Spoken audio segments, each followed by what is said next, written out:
Party जो हठधर्मिता, जो दबाव की राजनीति पूरे हिंदुस्तान में हो रही है, हमारे सम्मानीय नेता राहुल गांधी जी के जो आक्षेप लगाए जा रहे हैं, आरोप लगाए जा रहे हैं और जो हठधर्मिता हो रही है, उसके उपलक्ष्य में आज हम प्रेस कॉन्फ्रेंस करने आए हैं।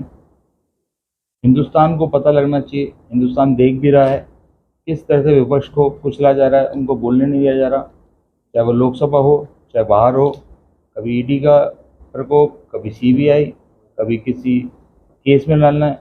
आप मुझे बताइए, राहुल गांधी जी भी जो केस लगा था वो कोई क्रिमिनल केस कोई था, वो सिविल केस को क्रिमिनल डिफेमेशन का केस उन पर आरोपित किया गया।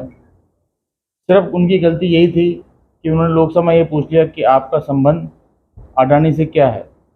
मोदी जी ने 2.5 घंटे अपना भाषण दिया लोकसभा के अंदर, मगर एक बार भी अडानी जी पे बोले नहीं। हमारे नेता को बोलना नहीं जा रहा। आई थिंक लोकतंत्र में इससे बुरा समय कभी देखा नहीं गया। पार्टियां आती हैं जाती हैं, मगर विपक्ष की मौजूदगी रहती है। एक तरह तब बोलते हैं कि विपक्ष मजबूत नहीं है, और जब विपक्ष मजबूत होता है, कुछ बोलता है, तो उनके ऊपर आरोप लगाए जाते हैं। तो किस तरह का लोकतंत्र है? आज हम सब लोग परेशान हैं, हैरान हैं, और कभी भी इस जो अंबेडकर जी ने संविधान दिया है, जो आर्टिकल 19 है, उसका डायरेक्ट हनन यहाँ किया जा रहा है। अभी आज माननीय राहुल गांधी जी लीगल एडवाइस लेके आज कोर्ट में भी वो अपनी सुनवाई में अपना पक्ष रखेंगे। जो जल्दबाजी हमने नहीं कर रही, वो लोग इतना कर रहे हैं कि आई थिंक 200-250 पेज का जो उनका जजमेंट था वो एक दिन के अंदर उन्होंने दे दिया। कई सारे त्रुटियां हैं इस चीज़ के अंदर। हम सब लोग इसको लड़ेंगे, लड़ते रहेंगे, और जो भी संवैधानिक रूप से और लोकतंत्र में जैसे हम प्रदर्शन कर सकते हैं, हम वो पूरा प्रयास करेंगे करने का। हमारे प्रदेश प्रवक्ता प्रशांत बैरवा जी ने आज की प्रेस वार्ता के मुख्य मुद्दे आप लोगों के सामने रखे।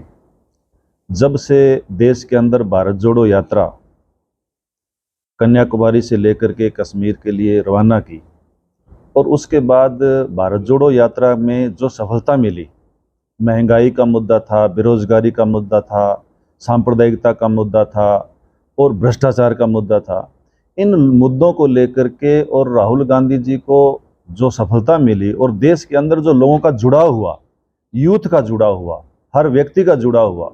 जब हम देखते थे कि शहरों के अंदर होकर के, गांव के अंदर होकर के जब यात्रा निकल रही थी, तो किस तरह से बुजुर्ग, महिलाएं फूल लेकर के बरसात कर रही हैं, नारे लगा रहे हैं। और उसके बाद दूसरा चरण, हालांकि उस भारत जोड़ो यात्रा को भी डिस्टर्ब करने का नोटिस देकर के प्रयास किया गया।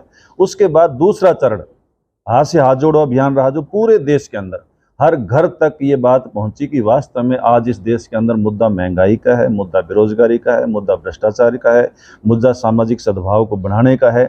तो इसलिए आज भारतीय जनता पार्टी और केंद्र की सरकार बौखलाई हुई है।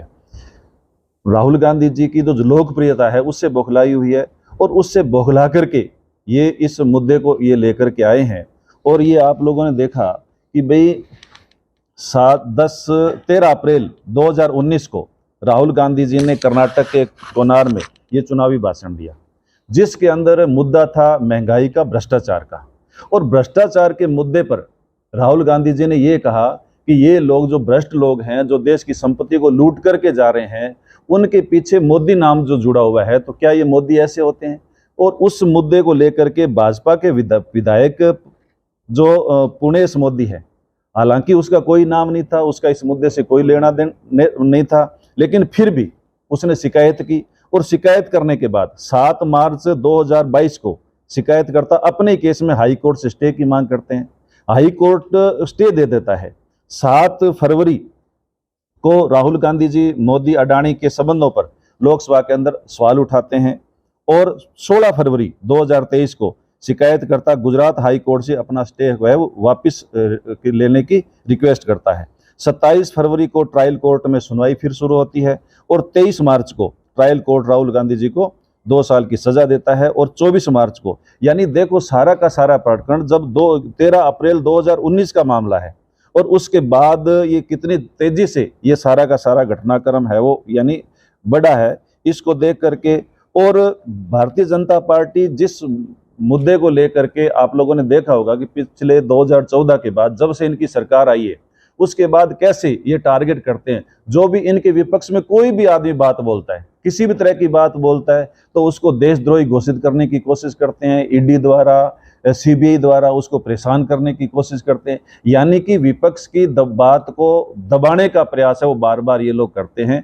और कांग्रेस इनसे दबने वाली नहीं है, राहुल गांधी जी इनसे दबने वाले नहीं हैं। राहुल गांधी जी देश की आवाज़ है और वो देश की आवाज़ को उठाते रहेंगे। और उनका जो बार बार सवाल है कि 20,000 करोड़ रुपए किसके हैं, उसका जवाब मांगेंगे। जेपीसी की मांग यानी हम लोग कर रहे हैं, वो हमारी जारी रहेगी। और ये जो सारा का सारा प्रकरण है, इसको लेकर के जय भारत सत्याग्रह कांग्रेस ने शुरू किया है, जिसके तहत दिल्ली के अंदर एक दिन का सत्याग्रह किया गया। फिर 26 मार्च को पूरे देश के अंदर, पूरे देश के अंदर महात्मा गांधी जी की मूर्ति की स्टेच्यू के आगे बैठ करके एक दिन का सत्याग्रह किया गया। और उसके बाद लगातार सीरियल वाइज ये प्रोग्राम हम लोग जय भारत सत्याग्रह कर रहे हैं। हम लोग सत्याग्रह करते रहेंगे, आवाज़ उठाते रहेंगे। और राहुल गांधी जी के साथ हर कांग्रेस का कार्यकर्ता मजबूती से पूरी तरह से खड़ा है।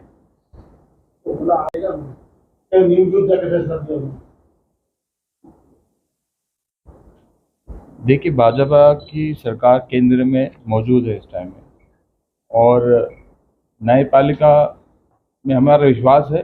मगर जो उन्होंने जजमेंट दिया है, आई थिंक वो हम उसका सहयोग नहीं करते, वो हमारे खिलाफ दिया गया। उसके तहत हम आगे भी अपील कर रहे हैं। आज माननीय राहुल गांधी जी और माननीय अशोक गहलोत जी खुद आज जा रहे हैं। बात सिर्फ कोर्टों तक सीमित नहीं है। बात आप देखिए, जो एजेंसियां हैं हिंदुस्तान की, वो किस तरह से उनका दुरुपयोग किया जाए, बात वो है। आप ये क्यों नहीं पूछते कि वो 20,000 करोड़ का जो मामला है, वो क्यों नहीं जवाब देते? रिलायंस वालों से और अडानी से क्या उनके रिश्ते हैं, वो क्यों नहीं खोलते? ये सब भ्रष्टाचार की इन्होंने दुकान लगा रखी है। इन सब के क्वेश्चन जनता इनसे पूछती रहेगी। हम तो पूछ रहे हैं। हम तो मीडिया से भी रिक्वेस्ट करना चाहेंगे कि भाजपा वाले नेताओं से आप जरा पूछ के दिखाइए कि ये 20,000 करोड़ का मसला क्या है। अगर क्यों उनके आरोप लगाए, उनमें कुछ ना कुछ सत्यता तो होगी, वरना बोल देते, वो सफाई दे देते, क्यों नहीं दे रहे? कुछ ना कुछ बात है, तभी हम उसको उठा रहे हैं। और विपक्ष की आवाज़ इस तरह से दबी नहीं जाएगी, करेंगे। और अभी सभी संभाग के ऊपर माननीय मुख्यमंत्री जी रंधावा जी ने, गोविंद डोटासरा जी ने बड़ी बड़ी मीटिंगें ली हैं और काफ़ी अच्छा रिस्पांस मिला है। अजमेर के अंदर तो ओले गिर गए, तब भी लोग वहाँ से हिले नहीं, जमे नहीं रहे। तो ये मुद्दे हम जनता के बीच में लेके जाएंगे। और क्योंकि चुनाव आ रहे हैं, तो उससे और ज़्यादा हमारी आवाज़ को दबाया जा रहा है, मगर हम दबने वाले नहीं हैं। कांग्रेस का जो स्टेट है राजस्थान, आई थिंक मुझे उम्मीद है कि अब वापस से हमने इतने अच्छे योजनाएं और दी हैं, तो हम शायद वापस से भी रिपीट करेंगे, चाहे हम हारे या जीते, मगर जो हमारे मुद्दे हैं वो हम बरकरार रखेंगे। देखिए, ये मैंने टिप्पणी सुनी नहीं है। अगर कोई विपक्ष की चीज़ अगर कोई अच्छी है तो उसको बोलने में कोई दिक्कत नहीं है। अगर हमारा पक्ष में अगर कुछ गलत करते हैं तो हमें उसको डिनाई नहीं करना चाहिए, उस गलती को दुरुस्त करना चाहिए। ये बात ठीक है, कहीं ना कहीं हम राजनीतिक पार्टी हैं, कहीं हमारी खामियां भी हो सकती है, हमारी बुराइयां भी हो सकती है, हमारी कमियां भी हो सकती हैं। हमको अपनों से और अपने विपक्षों से सीखना की ज़रूरत है। मैं समझता हूँ अगर कोई चीज़ अच्छी होगी तो उन्होंने बोला होगा। मैं ज़्यादा उनको फॉलो नहीं करता। मैं तो आज़ादी की जो पार्टी है, कांग्रेस पार्टी है, हमारे बाप दादाओं से लेके हम सब लोग हम इसी से जुड़े हुए हैं। तो हमारा फोकस तो हमारी कार्यशैली इस कांग्रेस पे रहती है। आरएसएस की बात तो आप आरएसएस वाले से करें, बीजेपी भाजपा वाला ज़्यादा बेटर बता पाएगा। आप तो मंत्री समर्थन कर रहे हैं ना, आप उनसे बात करिए, उनकी व्यक्तिगत क्या राय है। मेरे तो वक्तव्य नहीं दिया, वक्तव्य तो उन्होंने दिया, आप उनसे पूछिए। मेरा जो उस पर स्टैंड था वो मैंने आपको बता दिया। जो अच्छा परफॉर्मेंस करेगा, जो अच्छे काम करेगा, उसको जनता सराहती है। हमेशा राजस्थान के अंदर ये देखा गया कि एक बार कांग्रेस एक बार बीजेपी आती है। आई थिंक इस बार हमें लगता है पार्टी की तरफ से ही मान लीजिएगा कि इस बार हम रिकॉर्ड तोड़ेंगे, वापस से हम रिपीट करने वाले हैं। और आप देखिएगा जो जन कल्याण योजना हम लेके आए हैं और लोगों के लिए हमने काम किया, चाहे वो हेल्थ का सेक्टर हो, चाहे बिजली का डिपार्टमेंट हो, चाहे अन्य सामाजिक मुद्दे हों, हमने कोशिश की है कि हम बेटर गवर्नमेंट को चला सकें और बड़ी गवर्नेंस कर सकें। तो चुनाव की तरह रहेगा, हमारी रणनीति रहेंगी। चुनावी मोड पे आ गए। अब सतीश पूनिया जी को तो इन्होंने पहले हटा दिया, फिर बड़ी मुश्किल से सेट करके इनको उपनेता बनाया, बनाना था तो उनको विपक्ष का नेता बनाते, उनका कैडर गिरा दिया है। खैर ये इनकी आपसी मैटर है, हम बीच में नहीं बोलना चाहेंगे। हम तो हमारी बात करना चाहेंगे। हमारे अध्यक्ष जी डोटासरा जी घूम रहे हैं, माननीय मुख्यमंत्री जी घूम रहे हैं, हमारे सारे नेता लग रहे हैं फील्ड के अंदर। हम पूरी कोशिश करेंगे कि जनता को हम लुभा सके और जो हमने वादे पूरे किए वो उनको बता सके कि हम किस तरह से जनता के लिए, आम आदमी के लिए, मजदूरों के लिए हमने काम किया है। और उम्मीद करेंगे अगर अच्छा काम किया होगा तो जनता भी सराहेगी। और इसी उम्मीद के साथ हम लोग अब आगे चुनावी मोड में आ गए हैं। हनुमान, ये राजनीति के अंदर किसी को भी किसी के साथ मिलने का पूरा अधिकार है। चुनावी मुद्दों पे लड़ाई जाता है, चुनाव को अलायंस से होता है, वो भी चुनावी मुद्दों पे होता है। और हम लोग यहाँ राजस्थान में बैठे हैं, सब राजस्थान के अंदर राजनीति कर रहे हैं। आई थिंक उनका स्टैंड हो सकता है व्यक्तिगत, वो आप उनसे पूछें। कांग्रेस पार्टी का क्या स्टैंड है वो मैंने आपको भी बता ही दिया है। हम लोग संघर्ष करेंगे, साथ मिलकर से चलेंगे, ये हमारी कोशिश रहेगी। तो देखिए, वो तो कांग्रेस को भी उल्टा बोलते हैं और बीजेपी को भी उल्टा बोलते हैं, ये बात ठीक है, इसको हम डिनाई नहीं कर सकते। हनुमान जी का भी वर्चस्व है, उन्होंने पूरे राजस्थान में तो उन्होंने चुनाव लड़ा, मैं जहाँ भी लड़ा उन्होंने 3 सीटें आई हैं। वो आने वाले चुनाव में शायद बढ़ भी जाए, घट भी जाए, ये तो जनता ही तय करेगी। मगर हाँ ये है कि वो सारे तमाम मुद्दे जो कांग्रेस उठा रही है, हनुमान अग्रवाल जी उठा रहे हैं या बीजेपी उठा रही है, वो जनता के अंदर जाएंगे, जनता जिसको चुनेगी वो सर्वमान्य होगा। अब अभी ऐसे तो मैं कुछ बोल नहीं सकता। अगर कोई अलायंस की बात होगी तो आला कमान इस पर डिस्कस करेगा, हमारी कमेटी है, वर्किंग कमेटी है, वो डिस्कस करेगी, हमारे बड़े नेता हैं वो डिस्कस करेंगे। अगर हमारे को लगेगा फायदा होगा तो हम जरूर अलायंस करेंगे, अगर हमारे को नहीं लगेगा तो हम नहीं करेंगे। आरटीएस को लेकर क्या स्टैंड है सरकार का अभी तक? देखिए, हमारा पहला मकसद यही है कि राइट टू हेल्थ, हमें कोई व्यक्ति विशेष को फायदा पहुंचाने का नहीं है। हमारा फायदा पहुंचाने का है वो जनता को, आम जनता का, जो गरीब जनता बैठी हुई है उसको राइट टू हेल्थ मिले। आई थिंक उन्हें कोई विरोधाभास चल रहा है किसी न किसी चीज़ को, मैं समझता हूँ कि बहुत जल्द आगे वाले टाइम में सॉल्व किया जाएगा। मगर हमारी जो प्रायोरिटी रहेगी वो यही है, हमने पास बिल इसलिए किया है कि जो जनता है उसको हमने सर्वमान्य माना है, उसके हिसाब से हमने बिल बनाया। मैं आपको बताऊँ, लोकतंत्र की खासियत है, इंटरनल डेमोक्रेसी हमारी इतनी स्ट्रांग है। माननीय मुख्यमंत्री जी अलग काम कर रहे हैं, प्रशांत बेरवाल अलग काम कर रहा है, गैदर साहब अलग काम कर रहे हैं, माननीय सचिन पायलट जी अलग काम कर रहे हैं। सबके काम निर्धारित हैं और सब अपने अपने हिसाब से काम कर रहे हैं। मेहनत करना हमारे हाथ में है और फल पाना ईश्वर के हाथ में या आला कमान के हाथ में। मैं समझता हूँ पायलट साहब ने भी ऐसी कोई जगह नहीं जहाँ कांग्रेस का काम नहीं कर रहे हो, कोई भाजपा में जाके बैठ नहीं रहे या भाजपा वालों के साथ कोई मीटिंग नहीं कर रहे हैं, वो पार्टी की सुन रहे हैं, कार्यकर्ताओं की बात सुन रहे हैं। उनकी व्यू में क्या है वो आला कमान डिसाइड करेगा। मैं कहना चाहता हूँ कि पार्टी में हर नेता की बहुत ज़रूरत है। जितने अशोक गहलोत जरूरत है, इतने पायलट साहब भी जरूरत हैं, इतने प्रशांत बेरा भी जरूरत है, इतने गैदर साहब भी जरूरत है, इतने जोशी जी भी जरूरत है, सलीम भाई भी जरूरत है।